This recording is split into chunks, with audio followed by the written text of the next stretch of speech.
ମୁଁ ସିଟ୍ରେ ଶୋଇପଡ଼ିଥିଲି। ତାପରେ ମୋତେ ହଠାତ୍ ପାଟି ଶୁଭିଲା, ହେ ହେ ହେ 4-5 ଜଣ ଚିଲେଇଲେ।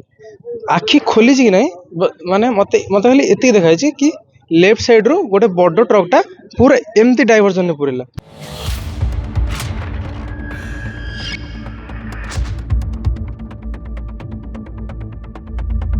ଆଇବାଟା ଯେତେବେଳେ ବାହାର କରିକି ସେକରୁ ବୁଲୁଥିଲା, ସେକର ପ୍ରୟାସ ସ୍କୁଲରୁ ବସ୍ଟା ଆସୁଥିଲା।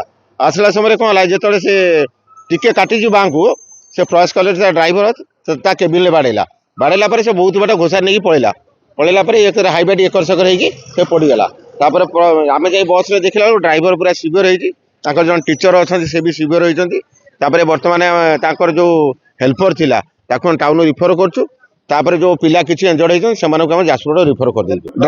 ଟ୍ରକ୍ ଡ୍ରାଇଭର ଏକଦମ ସିଭିୟର, ତାକୁ ପ୍ରଥମେ କଟକ ପଠା ହେଲା। ଭୁଲ ପ୍ରଥମତଃ ହାଇୱେ ଡ୍ରାଇଭର ଭୁଲ ଥିଲା, କାହିଁକି ସେମାନେ ଲକ୍ଷ୍ୟ ନଥିଲା ତାର ସେତେବେଳେ ୟୁ ଟର୍ନ କରିଛି, ସେ ବସ୍ ଆସିଛି ସିଧା ତା ରାସ୍ତାରେ ଯାଉଛି, କିନ୍ତୁ ତାର ଆଉ କୌଣସି ଉପାୟ ନଥିଲା, ବାଧ୍ୟ ହୋଇକି ସେ ହାଇୱେ ସେ ବାଡ଼େଇଲା। ପିଲା 6-7 ଜଣ ହେଇଛନ୍ତି, ବେଶୀ ସିଭିୟର ହେଇନାହାନ୍ତି ପିଲାମାନେ, 15-20 ଜଣ ପିଲା, ବାକି ପିଲା ଅଛନ୍ତି ସୁରକ୍ଷିତ।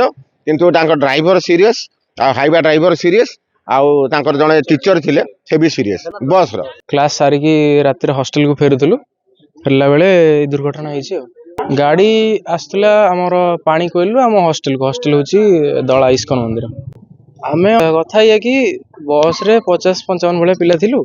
ତ ମୁଁ ଆଗରୁ 3ଟା ସିଟ୍ ଛାଡ଼ିକି ବସିଥିଲି, ମୁଁ ସିଟ୍ରେ ଶୋଇପଡ଼ିଥିଲି।